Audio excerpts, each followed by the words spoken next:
আজ কিছু মধুর স্মৃতি সবার সাথে শেয়ার করব। আশা করছি ব্লগটা ভালো লাগবে। বিসমিল্লাহির রহমানির রহিম। আসসালামু আলাইকুম, welcome to my channel BD blogger Tinni. সবাই কেমন আছেন? আশা করছি ভালো। আমি আপনাদের তো আলহামদুলিল্লাহ ভালো আছি। এই যে দেখতে পাচ্ছেন শীতের দিনে গাছের অবস্থা, প্রতিটা গাছের সবুজ পাতাগুলো হলুদ হয়ে যাচ্ছে আর লাল কালার ধারণ করে প্রতিটা পাতা নিচে ঝরে পড়তেছে। এই যে দেখেন।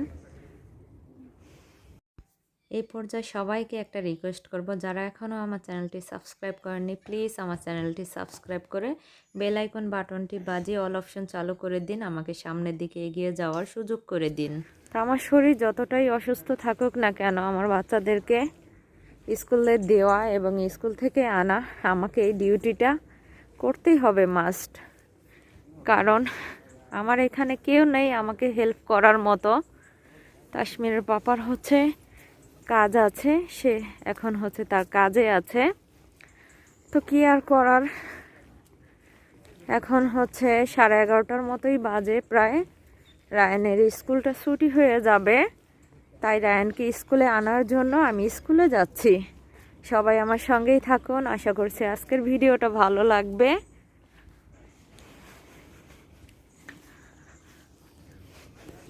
এই যে আর একটা গাছ দেখাচ্ছি, এই গাছের পাতাগুলো সব হলুদ আর লাল হয়ে সব এই যে দেখেন নিচে ঝরে পড়ে যাচ্ছে।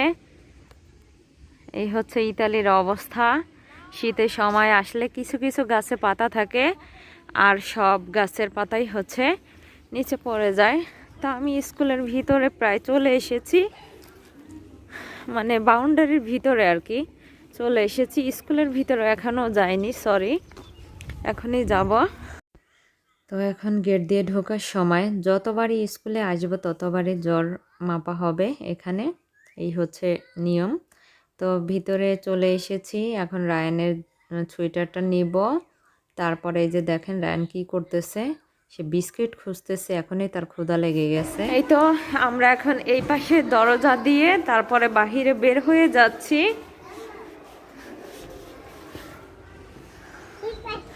এই যে পার্কের অবস্থা।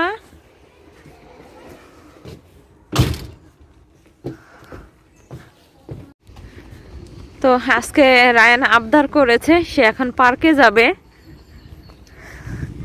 কি আর করার। এখন রায়ানকে নিয়ে একটু পার্কে সময় কাটাবো, তারপরে বাসায় যাব। আমার এখন হাঁটতে ইচ্ছা করতেছে না, অনেক বেশি খারাপ লাগতেছে। আমি কিন্তু এই যে এই দরজাটা দিয়ে বের হয়েছি, আর এই যে বাহিরের পার্ক।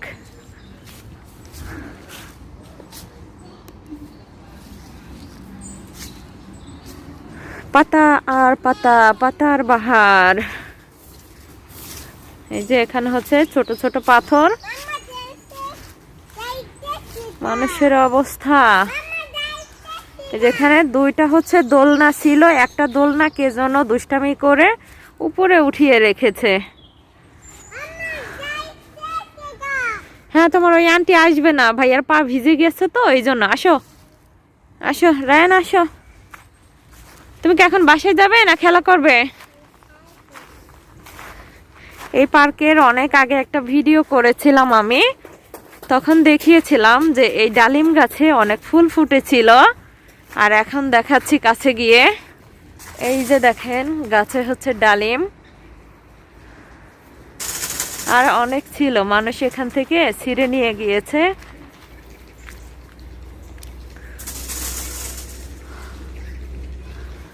এগুলো এমনিতেই আবার নষ্ট হয়ে যায়, নষ্ট হয়ে নিচে পড়ে থাকে। এই যে শীতের দিনে এই ঝাউ গাছের পাতাগুলো ভালো থাকবে, তাছাড়া অন্যান্য গাছের পাতা পড়ে যাবে। জি মাম্মা।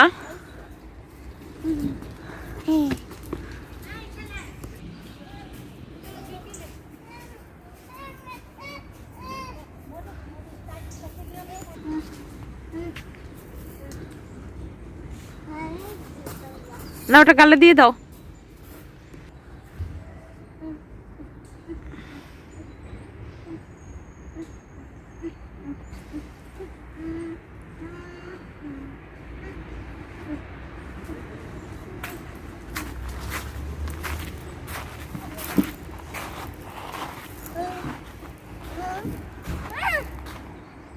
ওকে, মাশাআল্লাহ।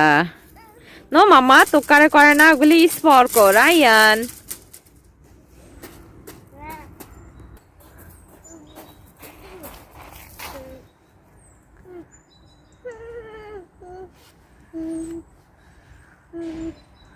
পক্কা।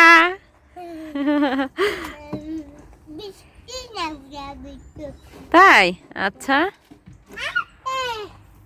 পানি আছে ওখানে? পানি তাহলে যেও না, নিচে নেমে আসো। এদিক দিয়ে নিচে নামো।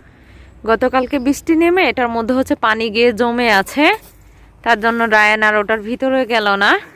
রায়ান চলো মামা বাসায় চলে যাই। ওগুলি তুক্কারে করে থাক, এটা নিচেরটাই উঠো। ওটা কারা যেন উপরে উঠাই রাখছে, তাড়াতাড়ি করো। ও এখন আবার ধাক্কা দিতে হবে। আচ্ছা কেমনে ধাক্কা দিব? এমনে এমনে এমনে।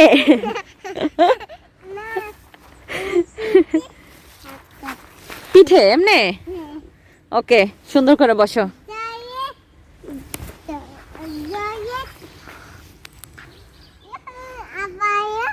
না আর না।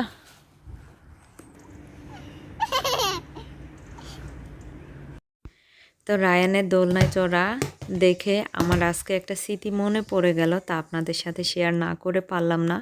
আমার মতো কে কে দোলনায় চড়েছেন কমেন্টসের মাধ্যমে জানাবেন। ছোটোবেলায় নানা বাড়িতে যখন থাকতাম, আমার নানার গরুর হচ্ছে রশি আমি চুরি করে তারপরে দোলনা বানাইতাম। আর নানা কী করতো, রশি খুঁজে না পেয়ে তারপর নানুকে বলতো যে রশি কে চুরি করলো। নানু তো অবশ্যই জানতো যে আমি ছাড়া আর কে রশি চুরি করবে। পরে নানু হচ্ছে আমি যেই দোলনায় মানে চড়তাম, যেই গাছের সাথে দোলনা বানিয়ে, তো সেখান থেকে নানু রশি নিয়ে আসতো। তো নানা দেখলো যে প্রতিদিন যেহেতু আমি এরকম করে রশি নিয়ে তারপর দোলনা বানাই, এই জন্য নানা ঠিক করলো যে আসো তুমি আর আমি আজকে দুজনে মিলে রশি বানাবো। পরে নানা এক গোছা পাট আনলো, আনার পরে কি করলো আর হচ্ছে কিছু পানি আনলো। তো আমাকে বলল তুমি এখানে বসো, আমি যেভাবে যেভাবে রশি ঘুরাইতে বলবো তুমি ওইভাবে ঘুরাইবা। পরে হচ্ছে পাট 3 ভাগ করে হচ্ছে পাটের আগা আমাকে ধরতে বলল, আর গোড়ার সাইডটা আমার নানা কি যে সুন্দর করে পানি দিয়ে ভিজিয়ে তারপরে হচ্ছে রশি পাকাইলো। সেই স্মৃতিগুলো আজও ভোলার নাই। তো আমার এখনও মনে পড়ে যে আমার রশি মানে দোলনা বানানোর রশিটা আমার নানা বানিয়ে দিয়েছিল। আমি অনেক দোলনায় চড়েছি আর দোলনায় বসে অনেক খাবার খাইতাম, তারপরে অনেক গান গাইতাম। যখন আমার নানার কথা মনে পড়ে, নানার সাথে কাটানো অনেক সুন্দর সুন্দর মুহূর্ত আমার চোখে ভাসে। সেই স্মৃতিগুলো আমি কখনোই ভুলবো না আর ভুলতে পারি না। তো আমার নানা এই দুনিয়া থেকে চলে গিয়েছে। সবাই আমার নানার জন্য দোয়া করবেন, সেজন্য জান্নাতবাসী হয়। তো ভিডিও শেষের দিকে চলে এসেছি। আমার কথায় কোনো ভুল ত্রুটি থাকলে অবশ্যই ক্ষমার দৃষ্টিতে দেখবেন। সবাই ভালো থাকবেন, সুস্থ থাকবেন, নিরাপদে থাকবেন, আমাদের জন্য দোয়া করবেন। আজকের মতো এখানেই বিদায় নিয়ে নিচ্ছি। আল্লাহ হাফেজ।